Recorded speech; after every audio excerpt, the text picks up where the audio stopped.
Well, hi, folks. This is Jim Peacock with Peak Careers and another Peak Careers interview. And today we're going to talk about podcasts for career service providers. And my guests today are Mark Anthony Dyson from Voice of the Job Seekers and Marie Zimenoff, CEO of Career Thought Leader and Resume Writing Academy. So we're going to explore a little bit about what these folks how they got into podcasting or broadcasting, what's changed over the past couple of years, and advice that they may have for people in the area who are career service providers and want to explore this area. So Mark Anthony Dyson is a freelance career advice writer working with online publications, and he has been the voice of the job seekers. He's had the podcast for coming up on 8 years. Marie is the CEO of Career Thoughts Leader and Resume Writer Academy, and she really does know career services has the power to change lives. So these are my guests today, and I'm anxious to have some time to chat with these folks. Good morning. Good morning. Good morning.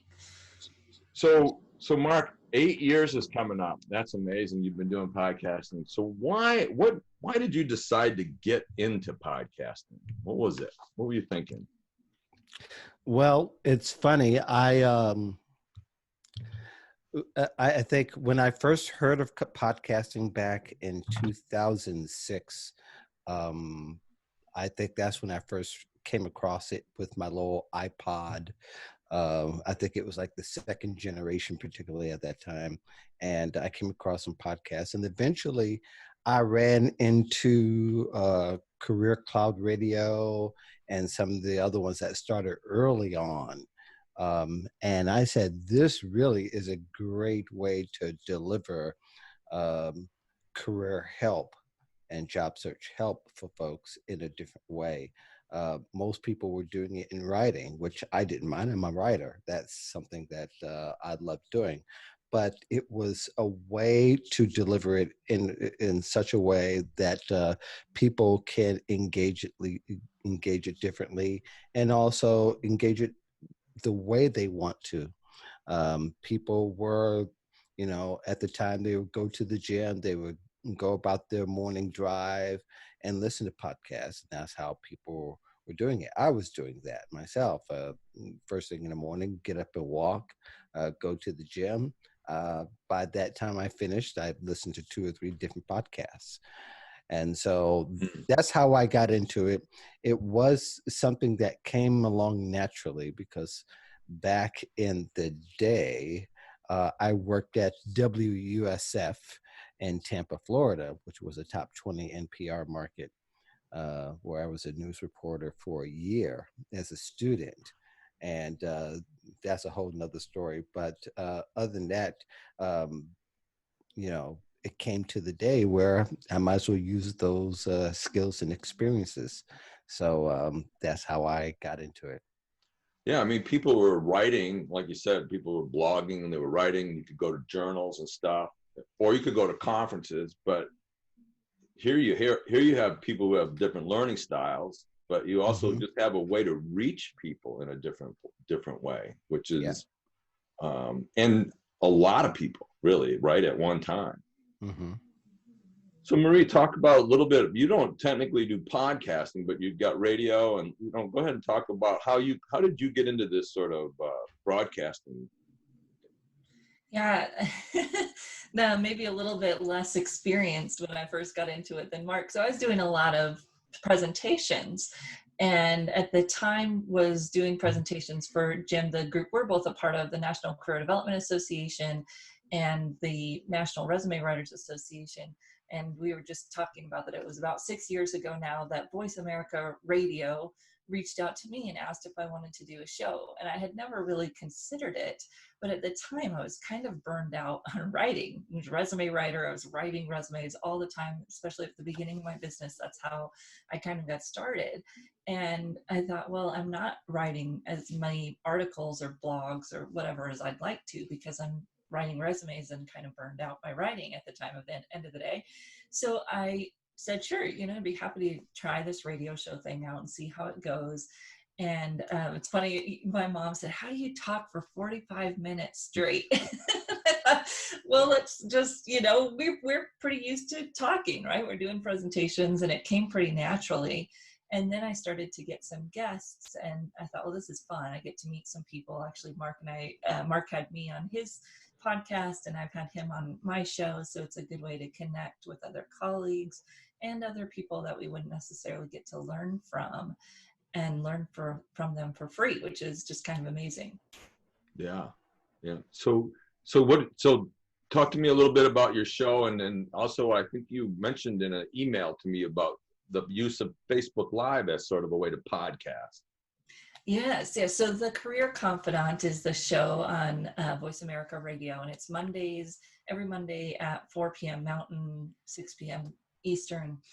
And that has been going on for 6 years. A lot of fun. As you said, it's the production of it is something I don't have to do, which is nice. So it's a nice way to get into it, not wanting to worry about all the production.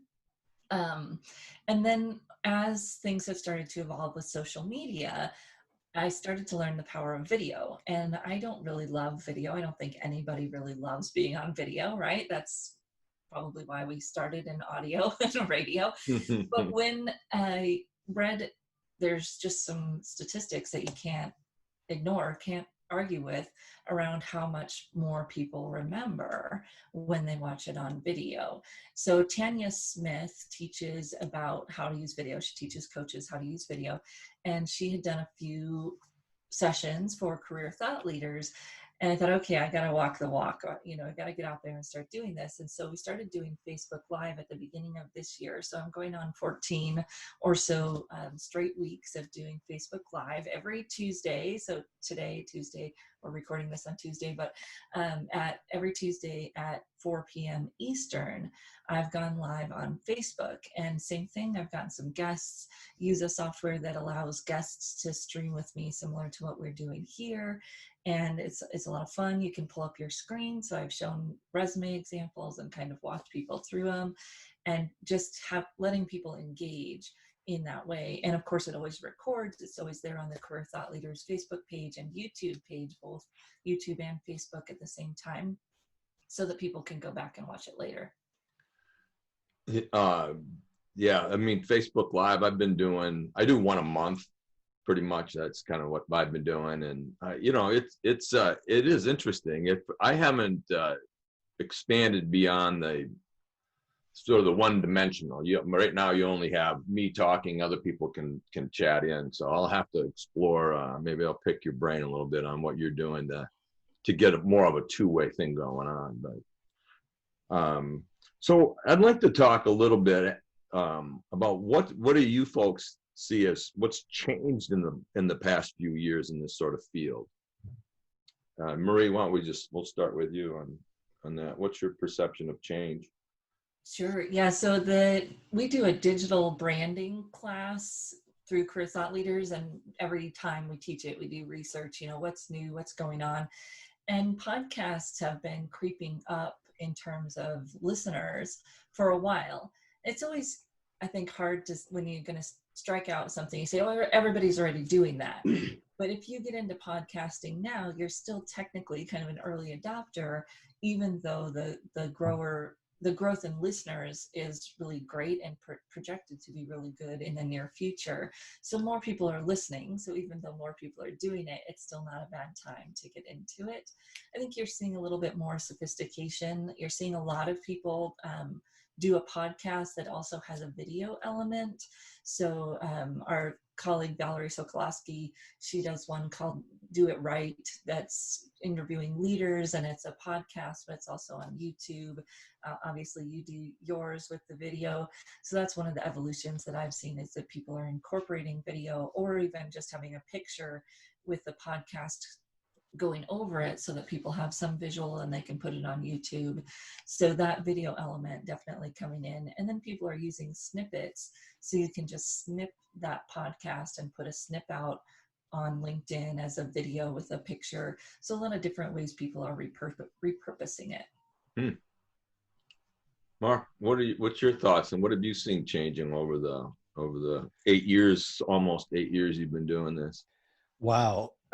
The old man of the podcast. Well, what's become interesting is I started I started behind, like, I look at Chris Russell as the OG of career podcasting in that sense, and I really admired and still admire to this day as a fan, and now as a friend. And what was important at that particular time is just getting really good, asking really good questions, and really mining for the best answer, um, and having guests that can do it. Um, and not all podcasts are created equal, but there's so many now that it's good because you have all these different voices. What I get a little sad at is that people don't go, at least 1 year in doing it, or going 1 year then quitting because they get disappointed that the promises of a big audience wasn't there for them. And I really never really was into having a big audience or anything. I just want the best information. And for me, I, as a writer, and I kind of look at myself as a career reporter. I started out writing resumes, but then I kind of migrated into, there's stories beyond the resume that people are interested in. So I've taken actually parts of quotes from podcasts and used it for articles for the platforms that I write for. I also do have the video, probably more this past season than any other time, where I would have the dialogue video with the 2 or 3 or 4 people talking. And that seems to run really well. And you can repurpose that in a lot of different ways, especially when you can share it on social media. You just got to respect the guidelines of each social platform and how long they can take a live video. But one of the other things that I think I uniquely have tried to do is I have incorporated Prezi presentation software as a part of my presentation on a couple of podcasts. I've been able to experiment with that. So there's still like little things that you could still experiment with to kind of bring the variety. But I think definitely podcast is still a staple where people can get in their car or do things around the house with your voice in their ear, and it's still a very a great way to persuade people towards your message. One of the things that I've noticed, and I was like so reluctant to do these interviews initially. I was like, man, I really want to talk. Like, I write a blog, so I just wrote a blog on podcasts and got a bunch of folks sort of just gave me, like, these are my favorite career podcasts and stuff. And so I wrote a blog on that. So what I'm doing is I'm kind of doing it. I write the blog and then I go find people that I can interview that to support the blog is basically what I'm doing. But I was like, I can't do that. I mean, I'm just at my house. And so until one day I saw Hannah Morgan, career Sherpa, at her kitchen table doing a video. I said, if Hannah Morgan can do it at a kitchen table, I can do it in my office at my house. And I realized that's actually one of the things that I think has changed over the years, is that people are much more open to just having folks come into their homes, right? I mean, you don't need to go to a studio, you don't need to have all of the sophisticated, booth that you got to be in and all the editing equipment. People are much more forgiving these days about being informal, right? Right. And it's easier to change how you deliver it. I mean, I've a couple of times over the years just took a phone app on my iPhone and just recorded a solo episode that might have been about 10, 11 minutes long in Panera Bread. So, there's, and as well as if I would have made a video, with just me on it at Panera Bread, I could still pull the audio and put that up as a podcast and still put the video up as YouTube and then dissect it as much as I want. You can get about 5 or 6 different pieces of content from each podcast if you really wanted to. So, you know, the possibilities are endless.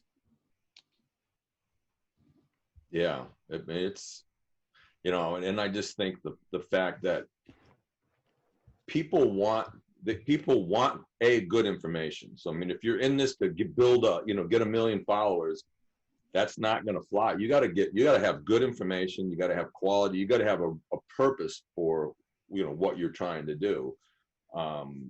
You just can't just go out and just say, I'm going to try to get 1 million followers. I mean, that just doesn't happen. You got to have good content. And I think one of the things is that people want their content when they want their content, you know, and sometimes it's, for me, it's on LinkedIn. I'll stop a couple times in the day and go sort of read some, you know, what's out there.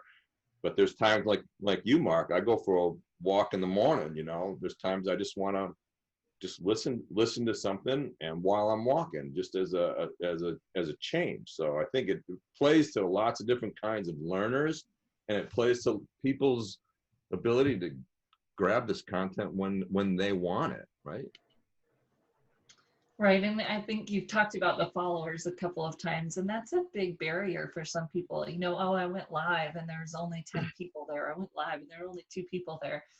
But those 2 people are getting to experience your content in a deep way, and they're there because you're helping them. And so it really doesn't matter how many downloads you get or how many people are popping on your videos or lives.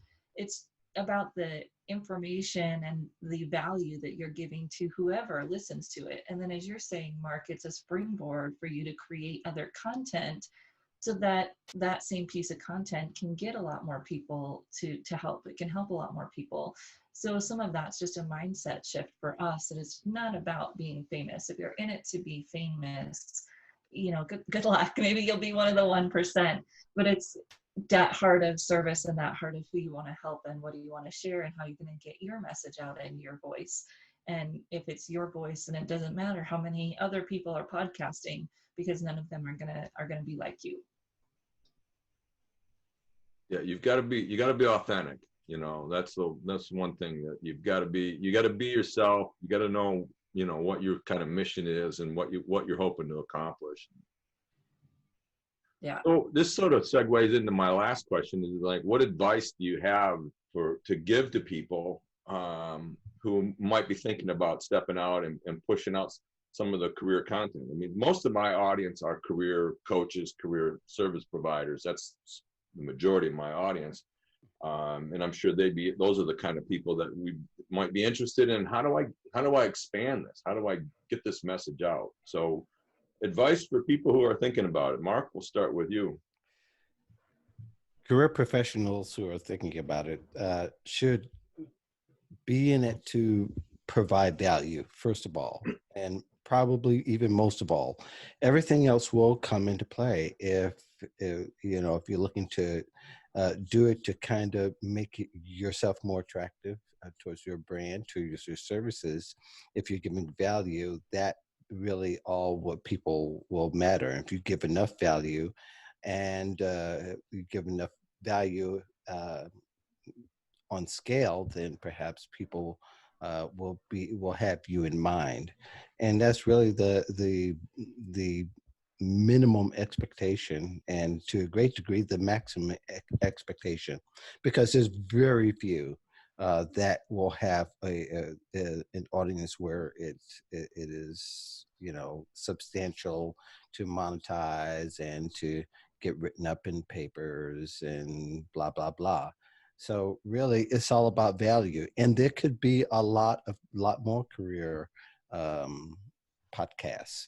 And it's okay for it to be a little crowded, because people who like you will find you and will like your content, and you just got to be willing to understand that and be content with just that. I can't even count the number of opportunities I've had only because I was just interested in the content. I don't ever look at my stats. I mean, I shouldn't say ever. I don't think I even looked at, I think I've looked at them once in the last 4 or 5 months. So I have no idea what my downloads are because I know what my end goal is. My end goal is not particularly to try to have 100,000 downloads. That would be nice, but it's unlikely. Um, it hasn't happened yet in all these years. So, but what has happened is the relationships have happened, lots and lots and lots of relationships.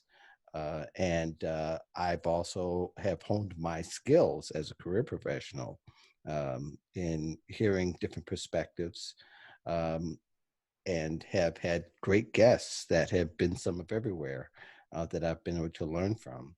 And also have been able to use that in my writing as I write for other publications, as I write for clients.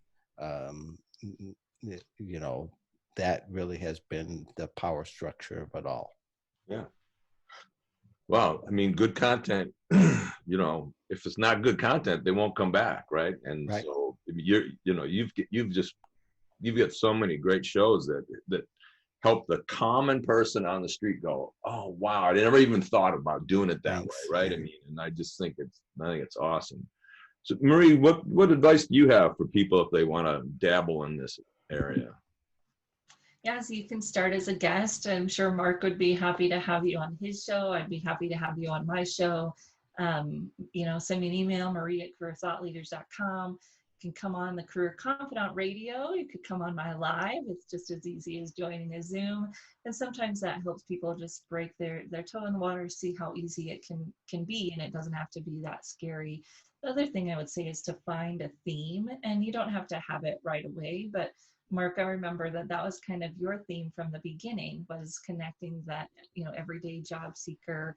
Mine, the Career Confidant, is more around that future look. So how do you build your career agility? Make sure that you're on top of things, have the tools and network that you need to move yourself forward. So that passion really leads your show, your theme, and that makes it authentic. It gives it life for you. And then Jen, kind of going back to what we were talking at the very beginning, is that consistency. So find a cadence that works for you. And that might be weekly might be too much. Maybe you want to do it every month, but find that cadence so that people know they can count on it, because that's what's going to help you build your community. And that community is really what you want to build. So how are you going to engage with them besides just the show? Are you going to have something that, like you said, Jim, you put out a blog, and Mark, you also were putting out the blog, and how can you feed that community and engage them in different ways so that it's not just about building your listenership, but it's about building that community? Yeah, you really do. When I talk to people, I've had Peak Careers Consulting. I've been full-time now for 8 years and part-time since 2001. But, I always tell people when they're looking at creating their own private practice or their own coaching business, you got to be something. You just can't go, I'm going to be a career counselor to everybody. You have to be something, and it's sort of what I just heard you say is, if you're going to do a podcast, it has to be something. You have to have kind of a theme, or like for all of mine, these are geared towards career coaches, career service providers. And people, well, you should open it up and make it to something else or do this. And I'm like, you know what? This is who I am. It's a smaller audience. For me, so Facebook Lives, I might have 10 people who are at the live. I might have another, 100 people who watch it afterwards. But my audience is not thousands. My audience is, well, it is thousands, actually. It would be thousands, but it's not millions. My audience is a smaller piece. But I really try to stay focused. Who am I? I provide I provide professional development for career services people. That's what I do. And that's why, like you say, you can't wander away from, you can't be something for everybody. The other thing is, if you're starting, I'll show you, you want to have you got to think about lighting, right? I mean, I've got I don't know, it's one of those photographer umbrellas, you know, and I knew that in this room I had to do something. And then I also bought, you know, I bought a Yeti, you know, and I think you gotta, if you're gonna broadcast, you know, you've gotta, it's pretty forgiving, but I think you gotta make sure that you've got at least good sound and good lighting, you know, if you're gonna dive into this. But yeah. any final other thoughts? Any other thoughts or comments that either of you have? Well, the thing, people don't get enticed by the sexiness of podcasting, of you know, 100 people is still a lot of people. You go to a conference and you have 100 people in attendance. That means something. Yeah. But yet people want to appreciate having 100 listeners. My first month, I had 136 listeners. I mean, you know, for 4 shows. And that was back when I was doing a show about every week. For a while, I didn't have a large audience. And when you begin, you don't have an audience until you start, and you start producing them on a regular basis. So don't get hung up on the numbers. Like I said, I'm going on 8 years in. I have yet, since December, I haven't looked at my stats as far as what I've done and what each episode is done. That's not my end game. Ultimately, again, it's sexy, but it's not practical. Yeah. It's established that I've done it and the content there, and that people have found it and written and told me that they've gotten value out of it. That means more to me than a whole bunch of people listening and not engaging. Yeah, that one or two people that send you the email and say, "Hey, that was really good." That means a lot, for sure. Oh yeah. Yeah, our colleague Deb always says that anything you want to achieve is on the other side of fear. And I see so many people, you know, they're afraid to do video, and sometimes we cover up that fear by saying, you know, everyone else is doing it, I don't need to do it. But if you have that desire, if you have that thought of, you know, this might be something that would help my audience or help me get my voice out, just dip your toe in, and as you start to do things, that fear kind of goes away, and you realize, hey, this isn't that bad. Nobody really cares what I look like on video. It's more about that message and getting it out there. And like you said, Mark, just so many other ways that we can connect with our audience, and doing it in a way that works for us and helps us get our message out. That's what it's all about. Absolutely. Quality. And I'm thrilled that you two gave me some time today and shared some of your perspectives on this, because both are doing great work. Thank you. I am Jim Peacock with Peak Careers Consulting, and I started Peak Careers with teaching the Facilitating Career Development class in 01. I now have added on online discussion-based seminars. So they're a little different than your typical online classes that you'll see out there. These are discussion-based. They're 5 weeks long. We read or watch videos or that open on a Saturday, and then there's a number of career practitioners, career service providers who are taking it. We post our thoughts, react to those, and have a discussion throughout the week.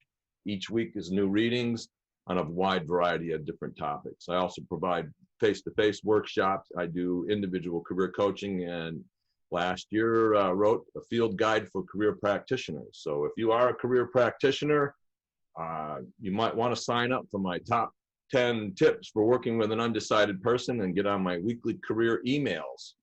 We'd love to have you. Just go to my website and feel free to connect with me on the big 2 or 3 are probably for me are LinkedIn, Facebook, and Twitter. Those are my go-to places. Feel free to connect with me there. So listen, thank you both so much for taking the time today and sharing your thoughts on this topic. you, Jim. Thank you.